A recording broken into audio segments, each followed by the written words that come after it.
Moin Moin, hier ist der Fang. Schön, dass du auf meinem Kanal die Dampfzeit gefunden hast. Ja, am Samstag, den 19.11. ist ja nun endlich Premiere des Films A Billion Lies von Aaron Biebert. Und warum auch immer, ich habe heute durch ein paar Videoschnipsel geguckt und da ist mir aufgefallen, dass ich etwas noch gar nicht veröffentlicht habe. Und zwar haben Philgood und ich auf der Bühne, auf der Leinwand dann Aaron Biebert begrüßen dürfen und haben dann das zweite Interview geführt. Ja, also das zweite. Wir haben schon vor 4-5 Monaten ein Video gemacht, Anja, ich und Aaron. Also ein Interview geführt mit Aaron. Das verlinke ich euch hier oben. Dann das, was ihr jetzt gleich hier seht. Und jetzt am Sonntag hat das SteamTeam, das ist dann der zweite Link, ein Interview mit Aaron Biebert geführt. So, zurück zu diesem Film. Es kommen noch so kurze Impressionen von der Messe in Stuttgart vor. Das wird nicht viel sein, weil ich wegen dem Interview da war und nicht wegen der Messe. Und ja, dann noch ein Live-Auftritt von Philgood und Jaden mit dem Lied Mut zur Wut. Ich würde sagen, Mats ab, schaut es euch an.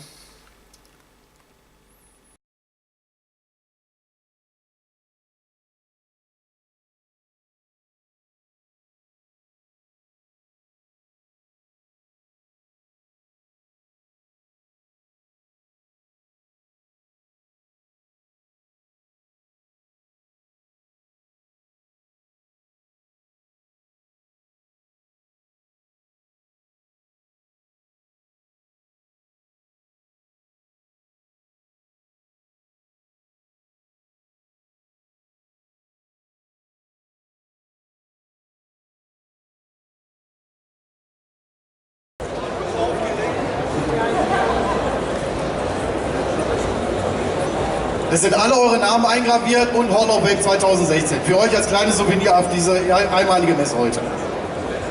Gut extra für euch. Genau.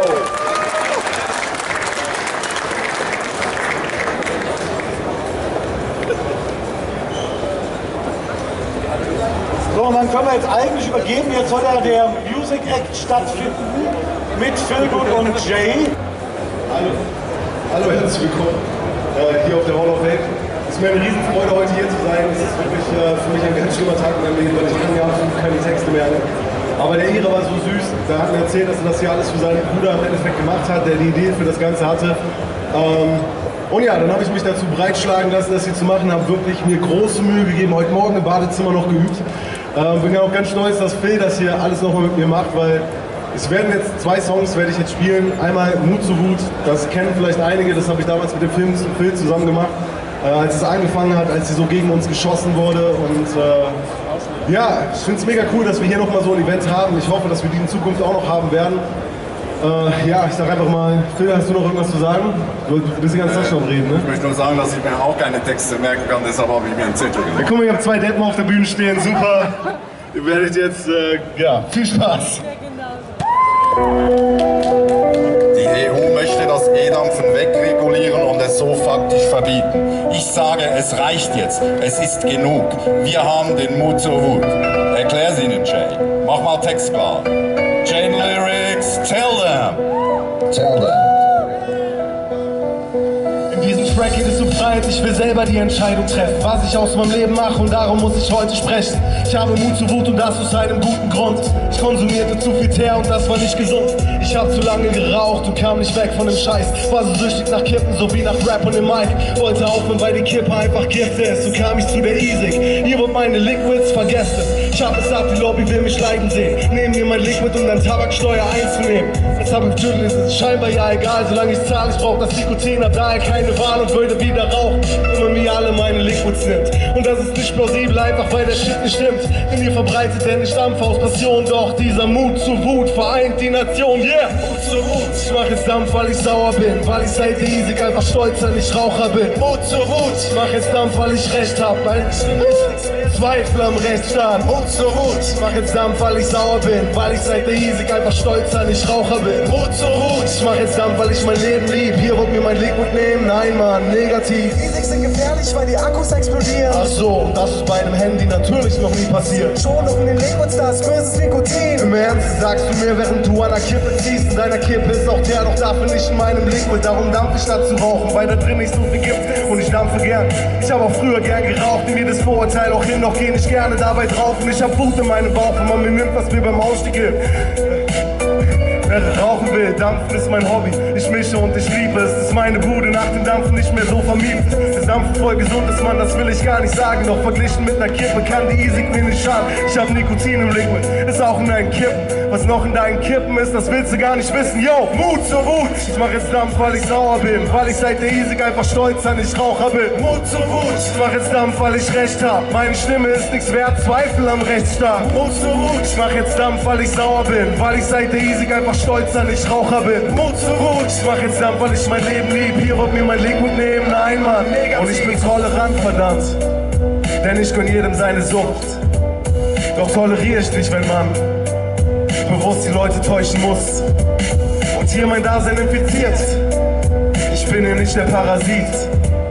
Mit diesem Dasein, das ihr führt, da kommt ihr nicht ins Paradies. Mut zur Wut, ich mach jetzt Dampf, weil ich sauer bin, weil ich seit der Isik einfach stolz an ich Raucher bin. Mut zur Wut, ich mach jetzt Dampf, weil ich Recht hab, meine Stimme ist nichts wert, Zweifel am Rechtsstaat. Mut zur Wut, ich mach jetzt Dampf, weil ich sauer bin, weil ich seit der Isik einfach stolz an ich Raucher bin. Mut zur Wut, ich mach jetzt Dampf, weil ich mein Leben lieb, hier wollt mir mein Liquid nehmen, nein Mann, negativ. Genau so sieht's aus, Jay. Der Staat handelt nur aus Geld und Machtinteressen und kümmert sich nicht um unsere Gesundheit. Der Staat hat kein Recht, dermaßen einschneidend in unsere Gesundheit einzugreifen. Der Staat hat kein Recht, dermaßen einschneidend in unsere Rechte einzugreifen. Und der Staat hat kein Recht, dermaßen einschneidend in unsere Freiheit einzugreifen. Wir sind erwachsene, mündige Bürger und wir wollen selber über unsere Gesundheit entscheiden. Wir haben den Mut zur Wut. Mut zur Wut! Wow, danke, danke. Das macht mir Mut für den zweiten. Mut zur Wut! Okay, das macht mir schon mal viel Freude. Es fehlten, glaube ich, nur 3, 4 Wörter, das war jetzt schon nicht schlecht. Und er hat sich in den letzten Wochen und Monaten sehr mit diesem Film beschäftigt. Ja, was kann man dazu sagen, Frank? Naja, wie bin ich dazu gekommen? Ich bin vor 4 Monaten angeschrieben worden von einer Anja und hat mich gefragt, ob ich mir darüber vorstellen könnte, also über den Film ein YouTube-Video zu machen. Und dann habe ich ihr gesagt, ja, ist okay, habe ich mir angeguckt und dann hat sie nochmal gelöchert, weil ich gerade mit der Petition sehr beschäftigt war und dann habe ich vor 3 Monaten doch mein erstes YouTube-Video darüber gemacht. Und so sind Anja und ich dann die ganze Zeit in Kontakt geblieben. Und Anja hat dann irgendwann mal vorgeschlagen, ein Interview mit Aaron Biebert zu machen. Das Interview könnt ihr auch auf Dampfzeit sehen. Das ist auch noch ein YouTube-Kanal und geht 44 Minuten. Ja, 44 Minuten, genau. Und so bin ich zu dem Ganzen gekommen. Gut, und ich glaube, wir haben den Trailer hier, oder? Ja, wir können genau. uns vielleicht mal den Trailer anschauen. Genau. Mats ab, wie ich gerne sage. I always flinch when I hear colleagues saying things about e-cigarettes that they know or they should know are completely wrong, exaggerated or scam. There's too much of that going on. It's the tobacco industry who manufactures them. They might or might not be able to help you quit, but there are definite harms that they can cause. We don't yet know about vaping. The dangers of e-cigarettes are clear. It's the same as antifreeze. You know, we used to have very dangerous products, and the makers of those used to lie about those. There is a never-ending concern about the alleged effects of smoking. The evidence is certainly inconclusive at this time. We now have much safer products, and the public health community is lying about those. The e-cigarette makers are making these for kids because they make chocolate and other flavors. What's going on? Money. Funding. Money is corrupting our most trusted organizations. Money has something to do with everything. The cover-up is real.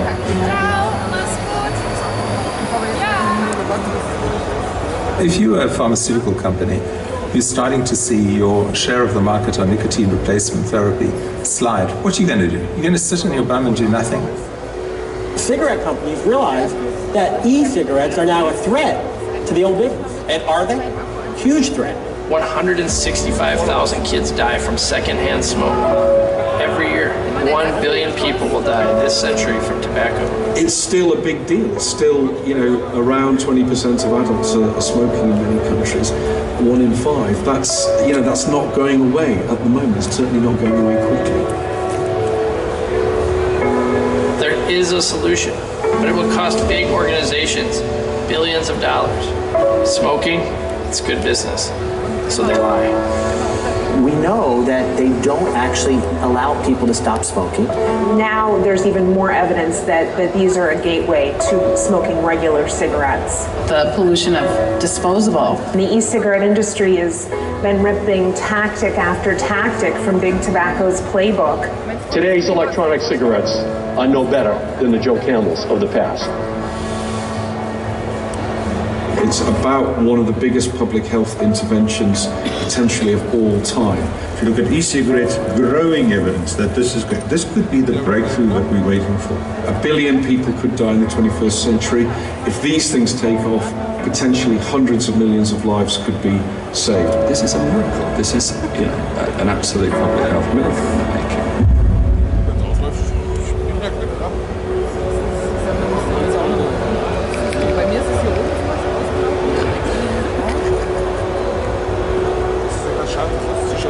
Das Video sehen. Ja, das wäre eigentlich ein kleiner Applaus wert, oder? Das ist ein schöner Trailer. Also ihr seht, das ist wirklich interessant. Ich persönlich erhoffe mir, dass da wirklich einiges aufgedeckt wird und ich freue mich sehr auf diesen Film. Frank, du kannst noch was dazu sagen, wie der in die Kinos kommen könnte bei uns. Ja. Ich würde vorher noch sagen, also die Premiere ist jetzt am 11. Mai in Neuseeland im Dog Edge Festival. Das Dog Edge Festival ist nicht irgendein Filmfestival, sondern es gibt nur ganz wenige Filmfestivals, wo ein Kinofilm zu einer Oscar-Nominierung kommen kann. Diese Oscar-Nominierung wäre für uns oder für den Film ganz interessant, weil die Medien berichten ja jetzt überhaupt nicht über uns Dampfer und schon gar nicht positiv. Sollte es alleine dazu kommen, dass zu einer Oscar-Nominierung, dann müssen sie darüber berichten. So, und das wäre natürlich für uns ganz klasse. Auf dem Dog Edge Festival wird dieser Film jetzt schon als Highlight gehypt. So. Deine Frage war, was wir machen können, genau. Tilo, hast du die Einblendung? Nein, noch nicht. Was? Die nächste bitte.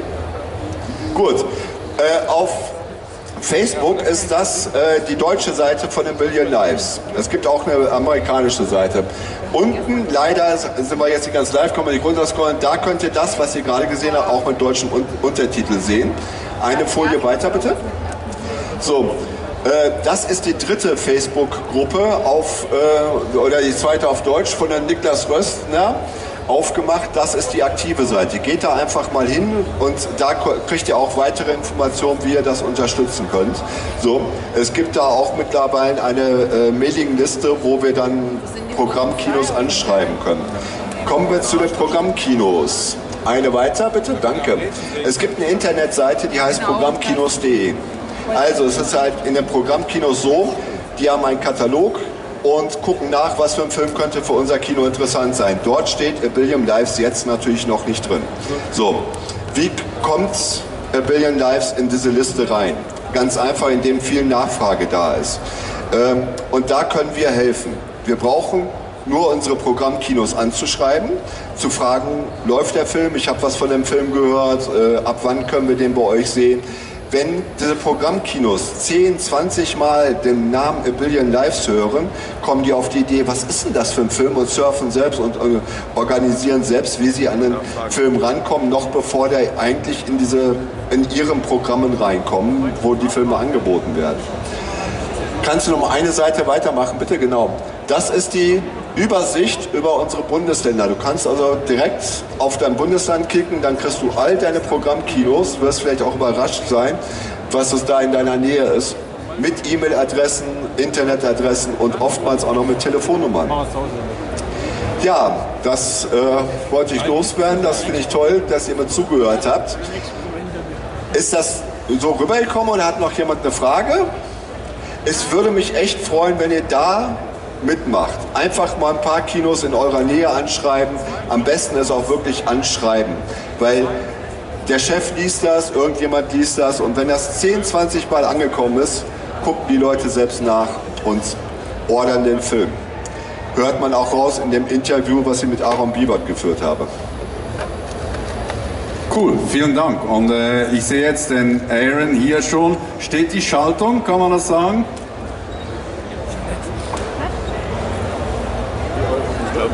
Ja, da ist er. Hello. Hello. Hello, Aaron. Nice to meet you.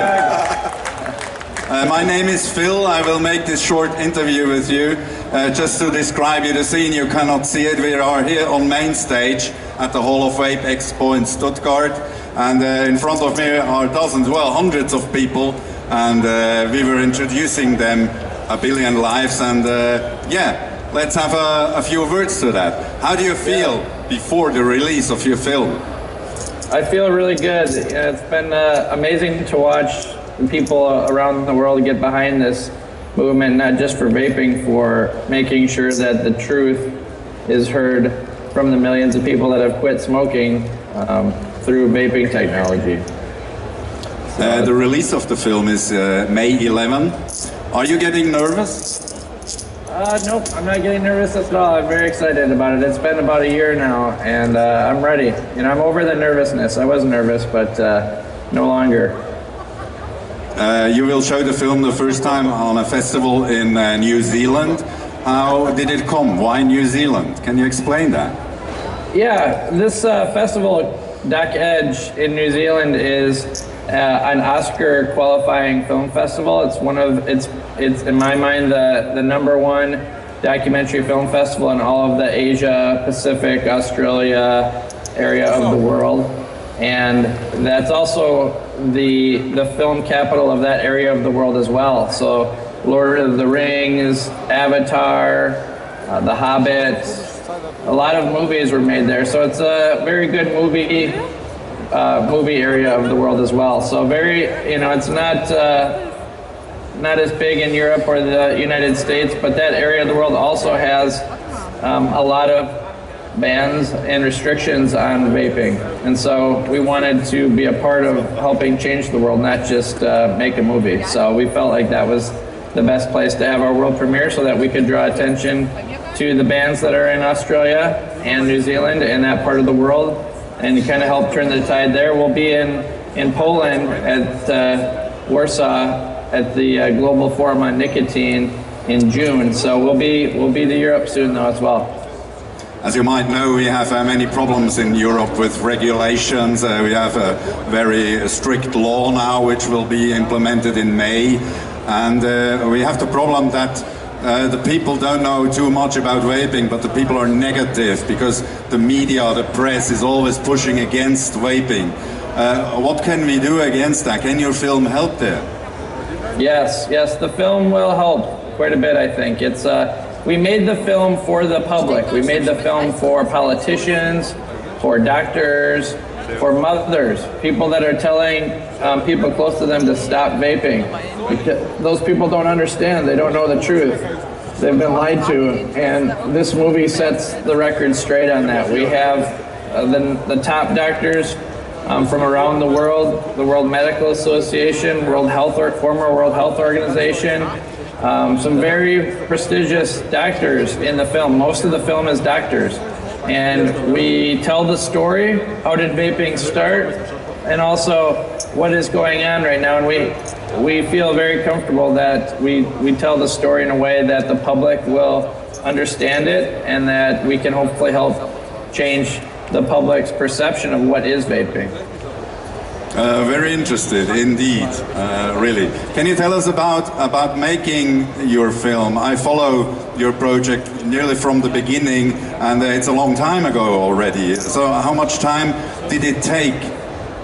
Right, yeah, I don't feel like it was, that long. It's been about a year. We started filming about 1 year ago, and we're already done with it. So I feel pretty good about that. Most documentaries take several years. But nevertheless, a year is a long time, and it's, we started promoting it right away, through Facebook. And so, yes, some people have been waiting a very long time. Thank you, Philip, for waiting. Very patient. Very excited. Yes, yes. Did you have any resistances during filming? So, were there people saying, hey, maybe you shouldn't do this, or? Yes, yeah, we tried to have interviews with many of the big companies and organizations involved with vaping that were against vaping, and they would not take an interview. They were not willing to come on camera with me. But so we had a little resistance there. There was some other things going on with some tobacco companies potentially blocking our entry into festivals. We've had some situations that have been troubling, but at the end of the day, the people came through. We were able to have such a great community around this film on Facebook and Twitter and on Instagram, and we were able to push through things. Facebook, I don't know if you were around for that story, but at one point they were blocking any advertisement of our film on Facebook, calling us a tobacco product. And there was a big petition started by a man in Europe, and Facebook changed their mind. So we were able to win because of you guys, because of your support. Thanks God. And Frank told me you are a non-smoker, non-vapor. Is that so? Right. And why do you make a film about vaping? Yeah, that's a great question, and it's one that I get all the time. Basically, there's two things. One, as a filmmaker, you're always looking to tell stories that people actually care about. In this particular case, you have a lot of people that are feeling that their way of quitting smoking is being threatened. Also, I used to be one of those people that listened to the news and thought that vaping was bad. And I had said some things, and I was one of those people that was stupid and didn't know the truth. And that was because we were being lied to. And when I found out that 1 billion people, potentially are going to die early from smoking this century, I said, hey, not only is this a film people will watch, but this is a film that needs to happen. And so our company decided to get into it and make it, and I agreed to direct it. So I felt like it was a very important topic, and one that would actually be worth the time of making the film. So that's kind of the twofold answer. But now I'm just fired up about this because I feel like this is a major reflection on other things that are happening, where big companies and government are getting into our lives and hurting our society. And so overall, I'm just very excited about it for a variety of reasons. I just can speak for the German-speaking community, but we are all very excited. Do you have reactions from the rest of the world? Yes, we're starting to get media, public media, mainstream media getting behind the project. I'm doing a lot of interviews all over the world. We've had articles and interviews in Greek, in German, in French, in all of the English-speaking countries. We are starting to make some noise there, and once the movie's actually out, I think there's going to be a lot of noise. The folks in New Zealand, the press that are working with that film festival, they have seen the movie. One of their largest radio station called the movie mind-blowing, and another radio station called the movie bloody awesome. So we are making some traction here. We are getting some people to listen. Cool, very cool, great. So what can I say? We wish you very good luck. We say thank you. And yeah, we send you a very warm applause here from Stuttgart. Thank you very much, Aaron Biebert. Thank you. Thank you, everyone. Wow. Have a good day. Have a good day. Thank you for all of your support. We appreciate it very much. We're a small team, so it is good to have your support. Thank you. Thanks. Okay. Bye bye, Aaron. Ja. Ja, also, 11. Mai, ihr wisst's, und versucht den Film in die Kinos zu bringen, da könnt ihr mithelfen. Und das ist natürlich, wäre schon toll, oder? So 50 Dampfer in einem Kino, das stelle ich mir schön vor. Und eine Oscar-Nominierung ist gar nicht mal so selten. Denkt an Michael Moore, der hat ja auch so einen skandalösen Dokumentarfilm gemacht und hat dann auch einen Oscar bekommen. Ja, also die Unwahrscheinlichkeit ist gar nicht, also die Wahrscheinlichkeit ist groß. Wäre schön, ein Dampfer-Oscar. Zumal er jetzt schon gehighlight wird. Also gehighlight wäre schön, oder? Ja. Also, wir treffen uns demnächst im Kino, okay? Danke fürs Zuschauen. Danke. Tschüss.